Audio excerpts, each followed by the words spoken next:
Want to set any song as your iPhone ringtone? It's just as easy as throwing together a 1-minute fashion show. And with the new iOS 26 update, you don't even need GarageBand anymore. Let's go! First off, your song has got to be 30 seconds or less, and it needs to be an MP3 or M4A file. That's the rule. Whether you downloaded the song from the internet or recorded it using voice memos, doesn't matter. I grabbed mine straight from Safari. Once your ringtone's downloaded, open up the Safari Download Manager and tap the file you just saved.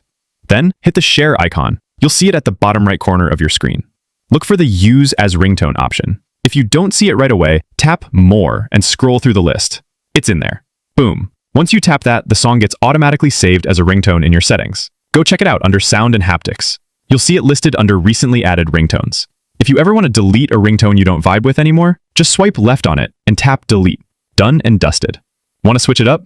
Just repeat the same steps with a new song. Easy. Now, if you're still into using GarageBand to make custom ringtones, no problem.